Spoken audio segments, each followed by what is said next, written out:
flow path was. Here we have Vandalia, and 3 firefighters lost their lives in this fire.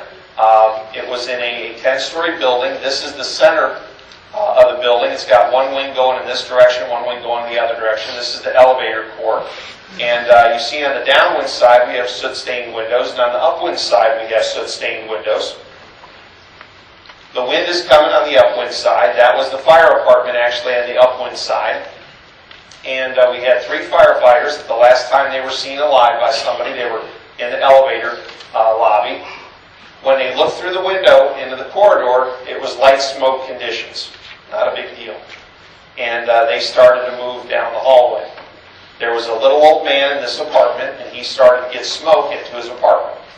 And the way apparently he got rid of smoke in previous times when there was smoke in his apartment is he opened the windows. He's on the downwind side, the low pressure side of the building. So again, hot goes to cold, high goes to low. So what do you think happened when he opened the windows? Additional smoke came as an apartment. So he decided he was going to leave his apartment. And he opened this door, and the door remained open, and he got even more smoke, and so he sought refuge in his bedroom, and he safely rode out the fire. Because the other thing we learn about flow paths is their thermal impact is extremely directional, following that flow. So, something broke the windows in the fire apartment. We'll never know what. But Lieutenant Cavalieri, Firefighter Bohan, and Firefighter Bob basically were between the fire apartment and the little old man's apartment. So when these windows failed, this apartment flashed over, and intense heat and smoke came out of the apartment and went in that direction. So they got caught between where the fire was and where the fire wanted to go. Firefighter Bob, the can man, was able to get out of Mayday. There were rescue companies and some engine companies in the stair. They had just finished getting a lady in a wheelchair out of this apartment, and within less than a minute, the Mayday was called, so this lady was not burned. She was treated for smoke inhalation and released that evening. So we know conditions weren't bad. They changed pretty quickly. As these firefighters went to make an attack, they couldn't get out of the doorway because there's a bulkhead door just behind them that was open. That was their practice at the time. The roof man goes, opens the bulkhead door, it stays open no matter what. So the flow split and now started to go over their head. So this is the direction from the fire apartment to where they were trying to advance the line.